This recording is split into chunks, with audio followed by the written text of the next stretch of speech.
Good morning and welcome to News Desk here on the JoyNews channel. Now, coming up in this bulletin, NPP presidential hopeful and former Energy Minister Boakye Agarko dismisses media reports suggesting that he has stepped down for his close contender, Adai Nimo. We have details.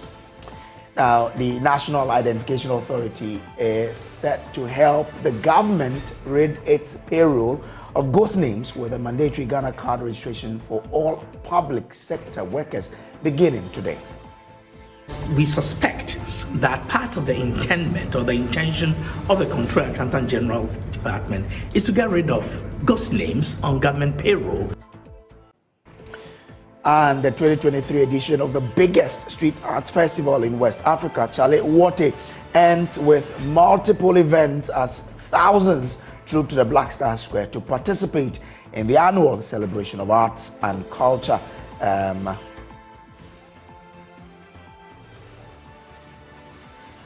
Now, details of these plus business and more in this hour. Stay with us.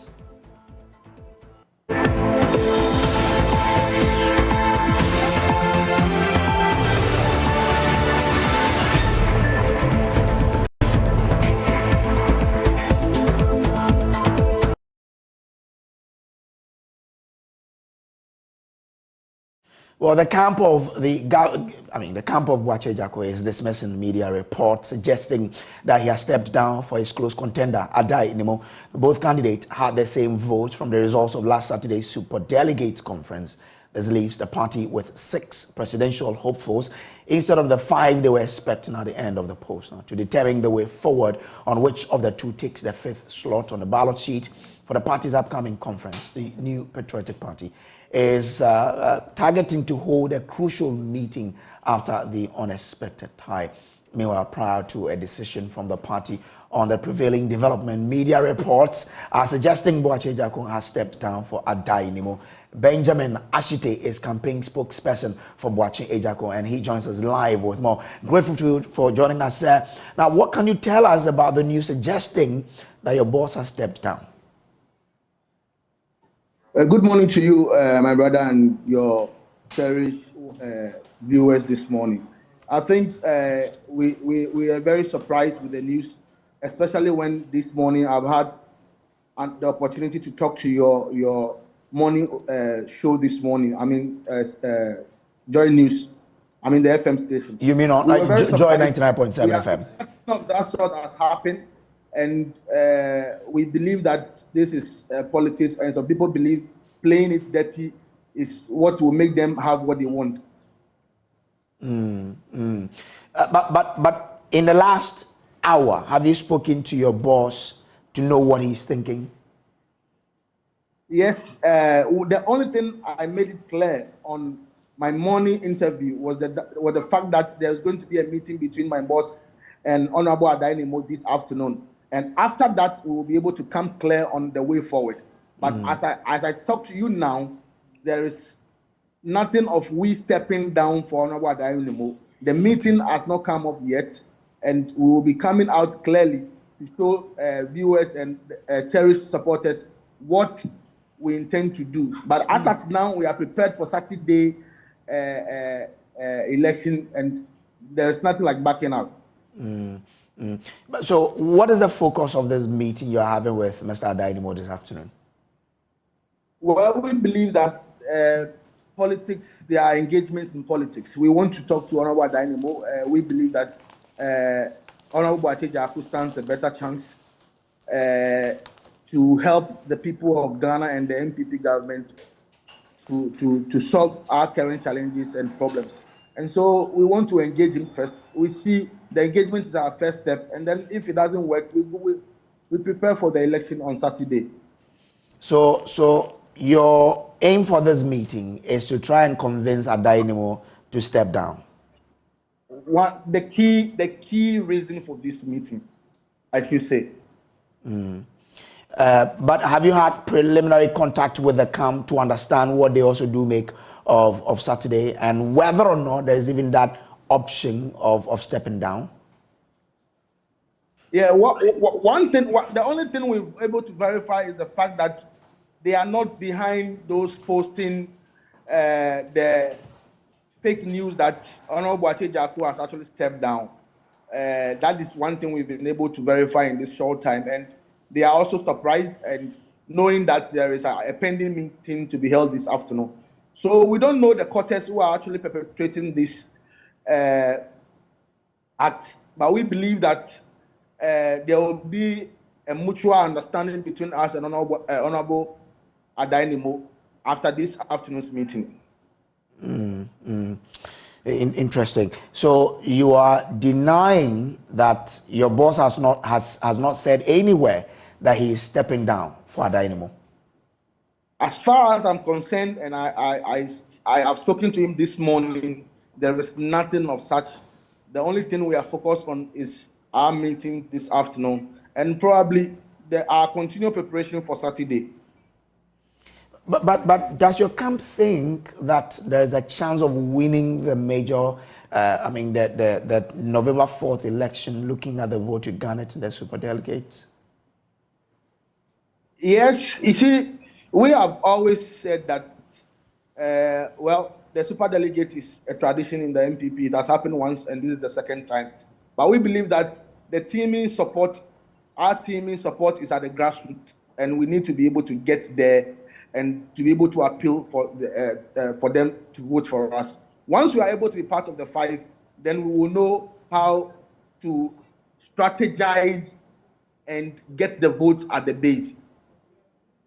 But I mean, considering the vote you get, what is giving you the confidence that, in fact, in a major election, in a major primaries, your candidates can really, pull a surprise and win this election? Because at the end of the day, it is not just participating; it is about winning, isn't it?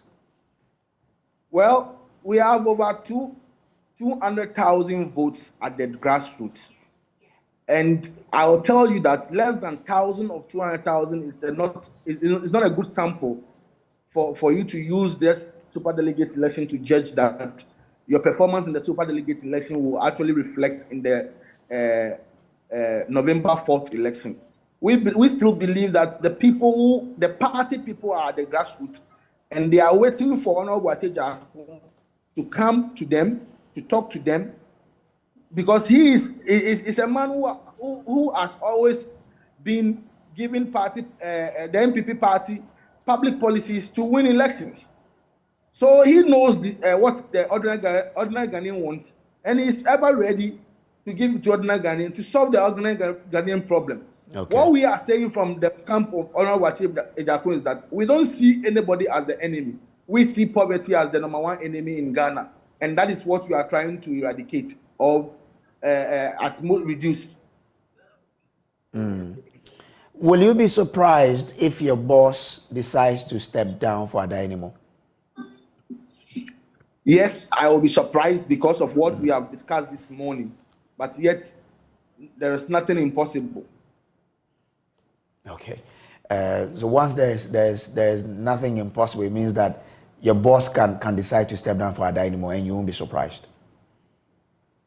I said I will be surprised considering our discussion this morning. But like I said, there's going to be a meeting between the two. So I want to know what will go on, and then we'll take it out from there. Whatever happens, we will think of the betterment of the party, the betterment of our candidates, Honorable Boakye Agarko, and of course, Honorable Adainimo. Okay, all right. Grateful to you for joining us. But before I let you go, what are your viewpoints on the election that went on Saturday? How satisfied were you with all the processes that went on? Well, there were some one or two glitches that we were able to see, but I believe they were not enough to mark the electioneering process. And so, in all, we'll say it was successful, and the party leaders have done their best. Okay, all right. Thank you very much. Now, still staying with the NPP, Kwadwo Poku, among other aspirants, have failed to qualify for next phase of the New Patriotic Party's presidential race in November 2023. Speaking on the AM show, Kwadwo Poku said he is still a beacon of hope and needs to step back and re-strategize for the next elections. He has also condemned the assault on Northeast Regional Coordinator of Alan Chiramanting during the NPP Super Delegates elections conducted on Saturday. like I said, and the internal delegates who are supposed to basically tell me, Kojopoku, that look, we accept the message, we want this kind of relationship, we want to be with you, and we want you to help us when we are in need, clearly said that no, we don't need that. We don't want that kind of politics. We are happy with the politics that we have, and you coming in and telling us these things, for me, we are not interested. So I have to go back and strategize. Maybe in my next rodeo in this thing, I will be like everybody else. Basically, don't pick calls and return messages, and basically just get resources to deploy on the day. I think that is what will help. I couldn't go to Kumasi because I was in the Western region. And maybe if I've gotten people in, if I have been able to go to Kumasi, and basically, I would have basically been a different story. But look, there is no love lost. I'm not upset. The only thing I want to talk about is what happened in Northeast. And I think that should be talked about. You know, everywhere in the 15 regions, plus the head office, it was a free and fair election. Northeast was not a free and fair election. That is where the rep of Allen was beaten. That is where the rep of Kenyapan was chased away. You guys have seen that video of Ken being upset. And he was upset because of what has happened in Nalerugu. I want to call on the president to let the regional minister resign. Because what happened in Northeast is the taint on the party, and it's sad for the internal politics of the party.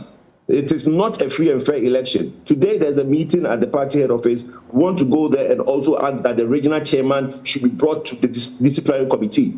Every rule that was set in the election by the election committee was flouted in the Northeast area, and I think that should be addressed heavily. Well, let's take you to Parliament now, because the committee is sitting on that leaked tape, on which there was a plan to oust the Inspector General of Police, is sitting as we speak. So let's take you there for you to really understand what's happening. Honorable Speaker made, in relation to a leaked audio. And so we're going to, first of all, attempt to authenticate the audio, and once that is done, we would listen to Chief Buri Nabu. In the process, members would ask relevant questions. And when that is done, Chief Buri Nabu can then be discharged. The leaked audio would serve as a pointer to the subsequent calling of further witnesses if needs be. So our work is going to be done within the context I have outlined. Chairman, thank you for the opportunity. Yes, Vice, you said that after the interrogation of the witness, members will ask relevant questions. So you say, in other words, that you disallow irrelevant questions. That is a joke, Okay, so I think it's important that the witness should introduce himself, and then we'll have to play the tape. So, Great King Namong Da, you have the opportunity now to introduce yourself. Who are you? And then you just have to know a background information about who you are, and then we'll proceed. I am the Paramount Chief of Nangmong in the Northeast region in Mamprogo Kingdom. I'm also formerly a regional chairman for NPP, the ruling party, former regional chairman. Currently, too, I'm a member of the National Council at the same ruling party. So this is what I know myself. Would you be gracious enough to tell us about your educational background?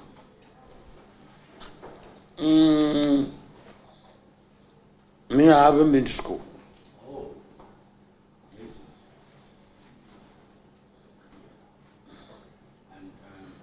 King, I don't intend any disrespect. Okay. Are you single or you are married? Oh, I'm a chief, so a chief. I have wives. You have wives? Yes. And what is your religious affiliation? Are you a Christian or a Muslim? Or? Well, as a paramount chief, a traditional ruler, I'm in all. Thank you very much. So that's a brief, and I have to also ask you, what is your profession? Have you done what is your business background? I'm a businessman and also a contractor, a general contractor. So, members, I think it's now opportune for us to play the tape, and then we can commence the serious proceedings. So, if you have the tape,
Chairman, whilst we wait for the technical team to set up for us to listen to the tape, I know it's going to take some time. But the paramount chief did not appear alone. You can see some people behind him, and it's very important we know you. It's very, very important for the record. So, Chairman, with your indulgence, whilst we wait for...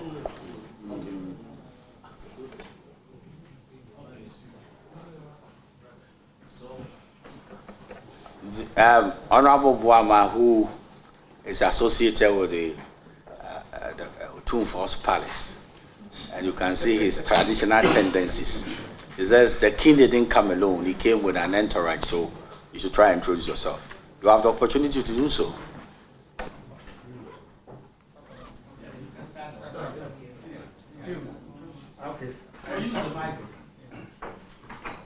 Well, Honorable Nabu, former member of Parliament for Yinyo constituency. Very important person. You sat on committees and you appear before this committee and you want to hide. My very good friend. Oh, I see. Yes. We used to do a lot of things together. Yes. I shouldn't talk about So the rest of you can use this microphone and introduce yourselves in turn.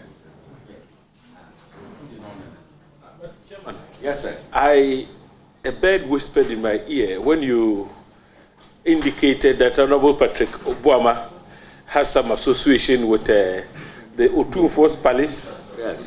The bird whispered that your good self has very senior royal relationship. And even in their chief kingdom as well. And so the chairman's status must also be properly defined.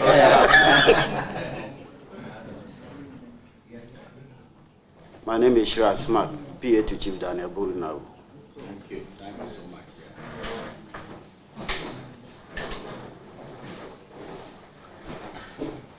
I'm Daniel Salam Nawu. Chief is my father.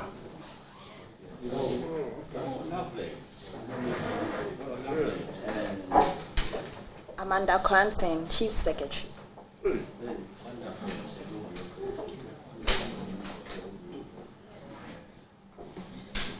Samari Abraham, chief grandson. I just escort to hear what is going on. Just for the record, counsel to chief was my mate at the law school, so just to be on record. For me not to be conflicted in any way, I have to disclose that. Yes. And I cannot deny him of his fees. I know Raymond Capel. I doubt it. Anyway, please, are you set? Are you set, please? Oh, okay.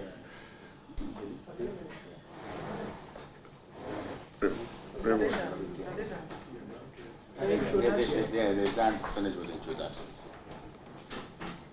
Chief Boakye Agarko of Dansoman and Pig Farm. Are you still there? We've also checked on you somehow. Dansoman exhibition. Dansoman exhibition. Yes. I'm at last stop now. Yes, we know your house. Oh, yes. At least the committee has done some work. And Pig Farm. Yes. Lovely. Chief, the chairman of the committee, that was my legal office. Yes. He used to handle my, even though it is lawyer Wuku who was attending court with me. But that was a long time ago. A long time. but Chief, as a chief, I know you have many children. Sometimes it's difficult for you to make all of them happy. I sit here and see my father, and I don't believe you can make me happy. Can you still make me happy? I think were you a police officer? That is one of the sons who was police officer, correct? I know you. Thank you. You were with this man, this IGPO. Mr. Santia Pieto. Eh? Mr. Santia Pieto. Yes. All right, thank you. I don't want my father to forget of me. So. Well, so what you are watching is the live feed from the Parliament. The committee is preparing to listen to that tape, and then based on that, they'll be questioning Boakye Agarko, who has introduced himself and his entourage.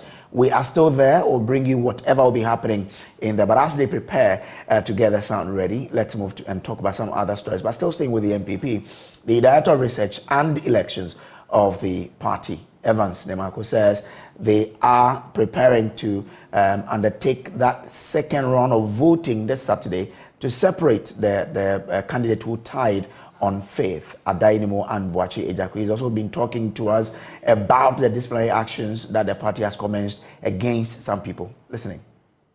Compliance to ensure free, fair, and transparent conduct of the whole exercise. The party also put together the Code of Conduct Committee, and at all times, any party person who felt aggrieved had the platform to submit his or her consent. Well, in the midst of election, some levels of disagreement may occur.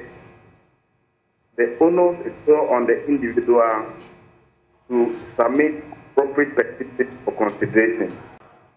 What the party for, the party is ready to go into it and find amicable solutions. And it is the reason why the General Secretary is extending an invitation to these gentlemen to appear before the Disciplinary Committee for further investigation. And when are they supposed to appear before the committee? Well, the invitation is that they will appear before the committee, and it's largely internal engagement. So that one will be internally. What is the terms of reference for this committee? Thank you. My brother, I mentioned that we set out the Code of Conduct Committee when the party came out with Code of Conduct for the conduct of our internal primary, both presidential and parliamentary. The party also, when it opened the case or nominating, came out with rules and regulations. And so we were guided by the rules and regulations, the guidelines, and the party constitution, as well as the details of the Code of Conduct. And so it is known to all party members and all stakeholders of things that are expected of them and things that they must not engage themselves in. And so we are guided by the party's constitution and our Code of Conduct and our guidelines under the internal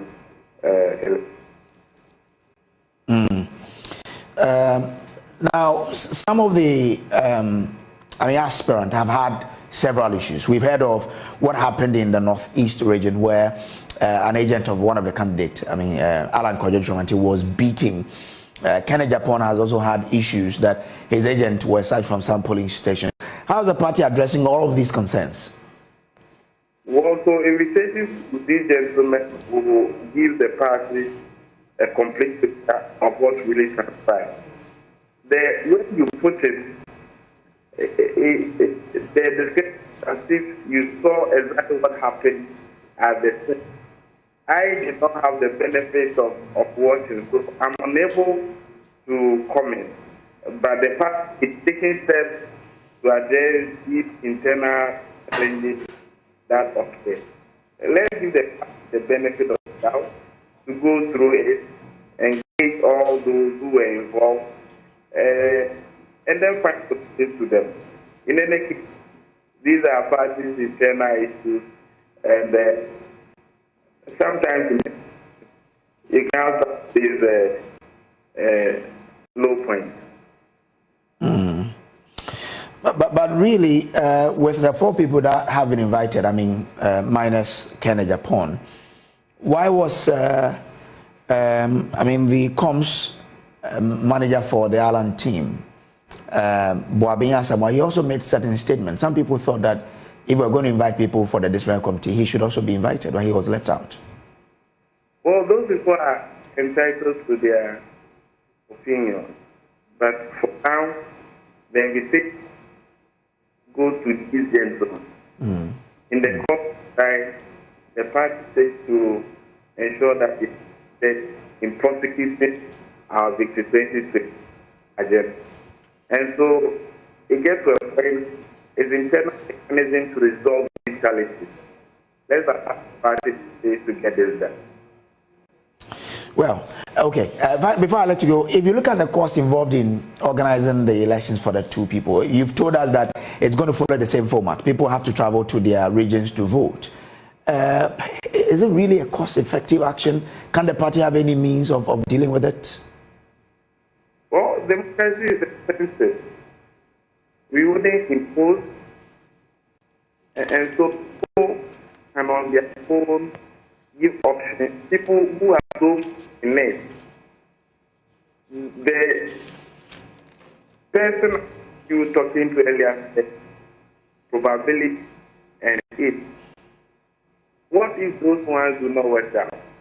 And so, yes, there will be some engagement, and if you get to the party, nationally have called for an amendment, National Executive Committee and National Committee to discuss the report from the Election Committee.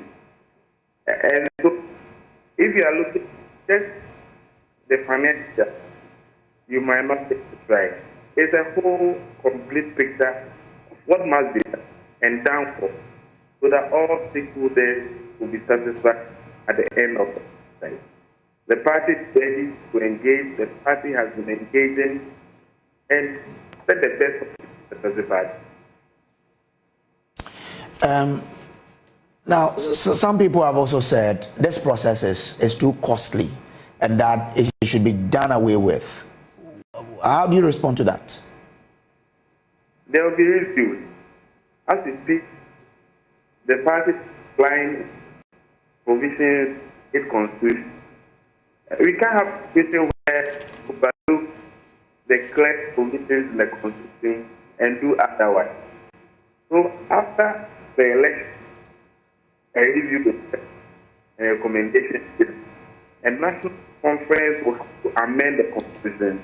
Then so be until this is what we have, and we go to war with the army.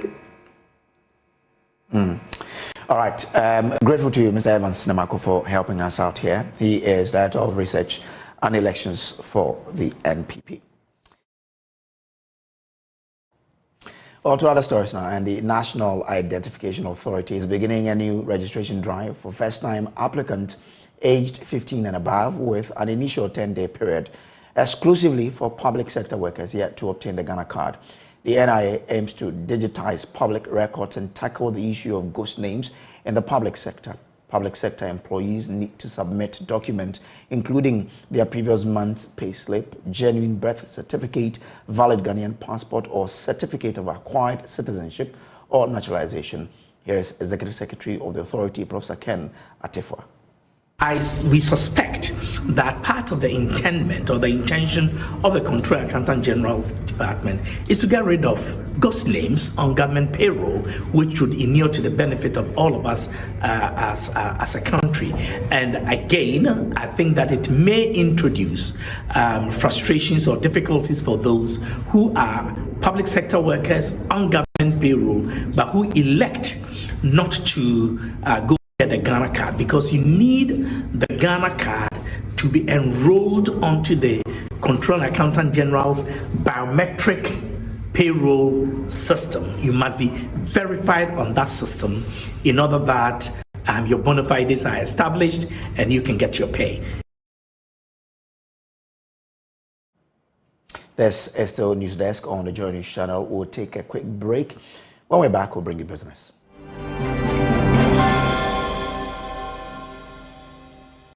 Hi, good morning. Welcome to Business. My name is Darryl Kwao. As part of efforts to offer diversity and value addition, advertising giant DDP Outdoor has rebranded to DDP. With the vision to create value for global brands, the company hopes to expand its operations to the African continent, offering cutting-edge advertising services to its clients. There's more in this report. Formerly known as DDP Outdoor, the leading advertising firm has rebranded to DDP with the tagline, "Expect more." The move is part of efforts to expand the operations of the company to serve diverse needs of clients and solidify their market dominance. The exercise, which coincided with the company's 50th anniversary, will see customer satisfaction. Speaking at a staff deba to commemorate its Jubilee anniversary, Chief Executive Officer of the group, Norbert Rufu, had this to say. Over the past 50 years, we've been known for out-of-home advertising. But actually, when you look back in our history, you realize that at some point in time, we were doing a lot in terms of building exhibitions. We're doing a lot in terms of point-of-sale materials, but we have moved and innovated beyond that. And what we now see from the next coming years, we are going to do a lot in terms of in-store advertising.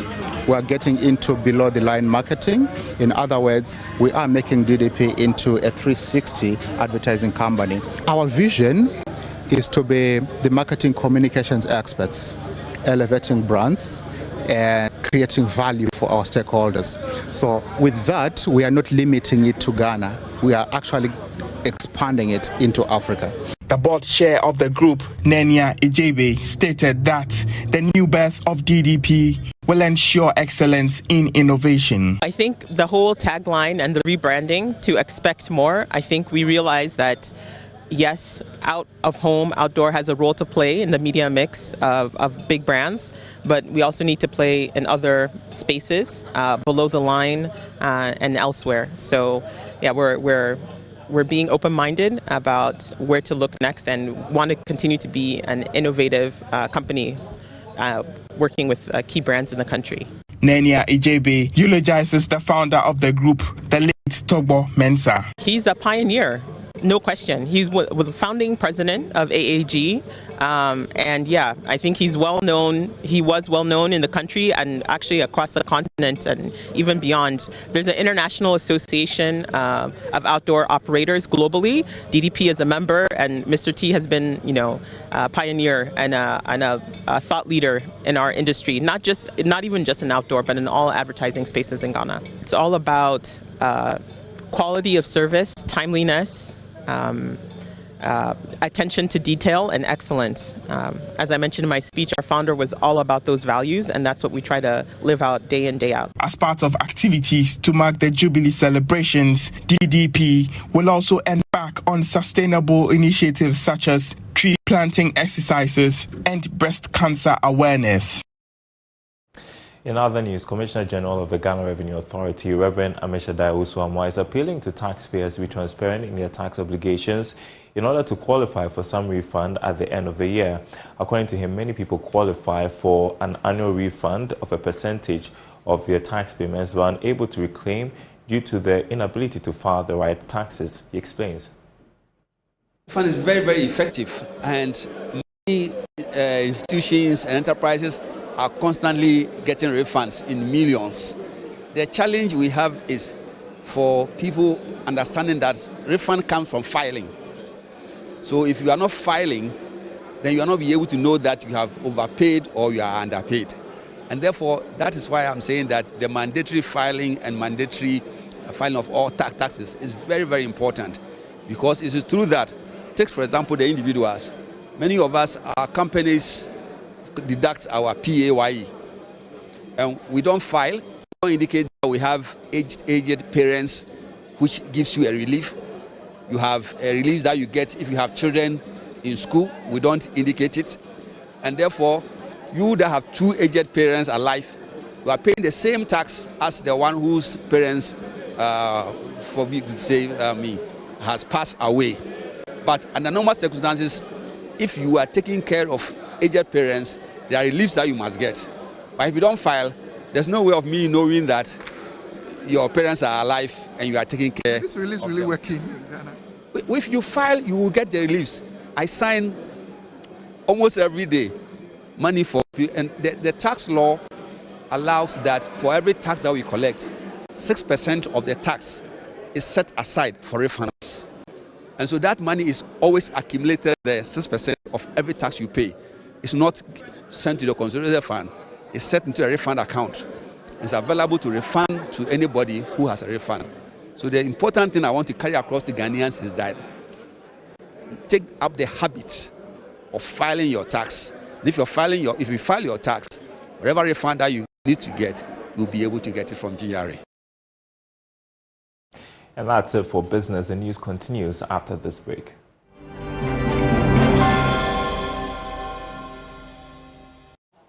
Welcome back from the break. Now, it was a week-long festival that featured a meditative procession through the street of Osu, screening of movies, display of artwork, drama, and more.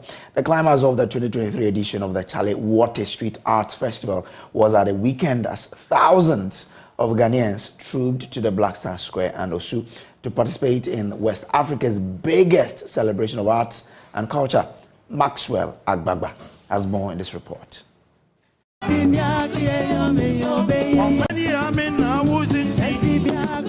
It is close to midnight, and beneath the moonless African sky, thousands of festival goers are still gathered at iconic Black Star Square. The intoxicating rhythms of Amanziba Nadbru's high life music fill the air.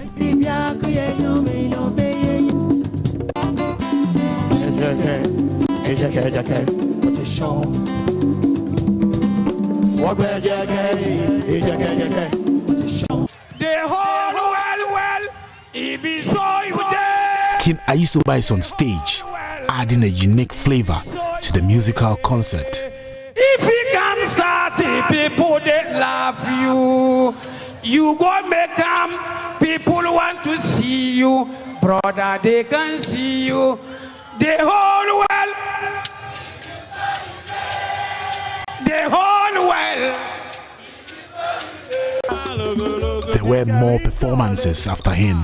Nika min jolly, me sweetie, me mind yeah, me baby. Nika min jolly, tiaboloche. Hey, wapen suma jolly, mebo baba suma jolly. Hey, mebo baba suma jolly. Mebo baba jolly.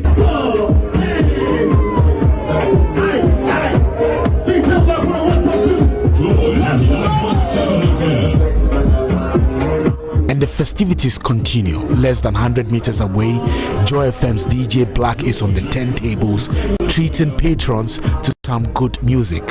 Hosting alongside him is Lexus Bill. The two electrify the crowd.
Patrons couldn't hold back their excitement.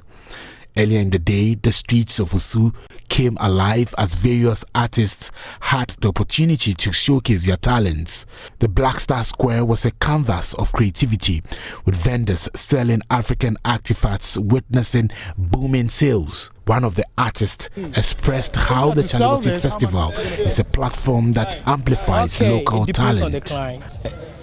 So the foreigners mostly they do understand artworks much. So when I'm selling this artwork for a foreigner, maybe it will be like $6,000. $6,000? Yeah. For a Ghanaian or for a Ghanaian, that would be like 30,000 Ghana cedi. Yeah. The Chale Wote Festival has become the big magnet attracting people from all walks of life here to the Osu Castle Gardens and also to the Black Star Square. People from politics, media, medicine, and all that you can think of.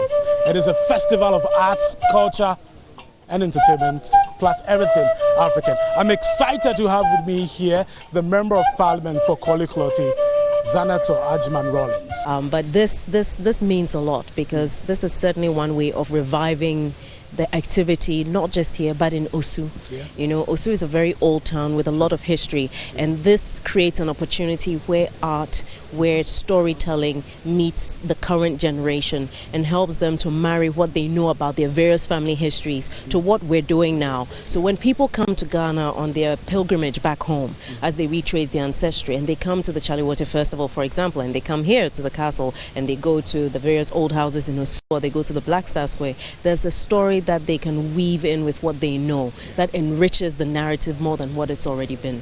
The Ghana Tourism Authority predicts that in 2023, over 1 million tourists will visit Ghana, and the Chale Wote Street Art Festival is playing a significant role in achieving that goal. Tourists from around the world have fallen in love with Chale Wote and the warm hospitality of Ghana. Yeah. Seeing that lively environment that we're expecting to find, so let's see. Yeah. So you're going to be here till evening, I'm sure? Yeah, we will, yeah. We will. We'll see the live music and all that. Yeah. How long have you been in Ghana? 1 month. 1 month. What about you? 2 months. 2 months. Okay, great. Tell me, what do you love about Ghana? The people, the friendly people, and the very good food. And what kind of food? What's your favorite Ghanaian food? Fufu. Oh, you love fufu. And red. Where are you from? Which country? France. And I'm from Germany. Okay, tell me, how long have you been in Ghana though? It's been 5 weeks now. 5 weeks? Yeah. In Ghana, okay. 5 weeks too? 4 weeks. 4 weeks. Oh, okay, great. Tell me, what do you make of the Chale Wote festival? What we think about? Yeah. It's really colorful, it's really nice. Yeah, local fabrics are really beautiful. Yeah, I think so. But the painting, I think I prefer the painting. Okay. Yeah, all the paintings. All the paintings. Yeah. Okay. Okay. And you? What about you? Oh, I don't know. I think I like everything. I also like the fabrics. You also like the fabrics? Yeah. Okay. And the dancing and everything. The music. Okay. Finally, when you go back to your country, what are you taking back? What are you going to tell them about Ghana? What are we going to talk about Ghana? I don't know, but the mood, the people in the street, the food, and Ghana time, I think also. Okay. What about you? I think I like the sense of humor here. It's really funny. People are really nice. People are really hospitable, very nice, right? Yeah. It's a Ghana thing. Yeah. It is not just the adults who are captivated. The festival has enchanted the younger generation as well. They want the Chale Wote Street Arts Festival every month. Gabriella. Oh, Gabriella, I love your confidence. How are you doing? Good. Oh, great. Tell me, are you having fun here? Yeah. You like it? Okay. I'm not from Ghana. Well, my mom is from Ghana and my dad's from Ghana, but we live in the UK. Okay. Okay. So me and my sister. Hi, Grandma. Hello, Grandma. We love you guys. Okay. See you. Okay. Bye. Well, I'm so much impressed about their artworks, especially with the canvas ones. Hi. What's your name? Broski. How you doing, man? Good, bro. Well, I'm more into art, so this is more or less like what I want to experience. So I'm just here to have fun, basically. What's the attraction for you? The attraction to art?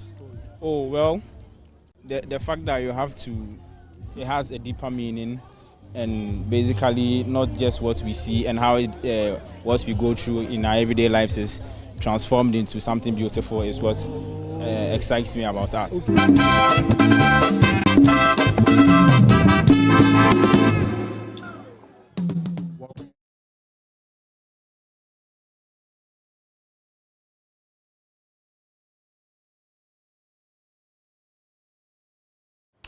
All right, so that's how we wrap up the bulletin, but we're still having an eye in Parliament where Boakye Agarko is being interrogated over that alleged tape, which had that plot to remove the IGP on it. We still have an eye there, and that in due course would bring you that feed from Parliament to you. But that's how we wrap up the bulletin. There's more news on myjoyonline.com. My name is Samuel Kojo Brace. Good morning.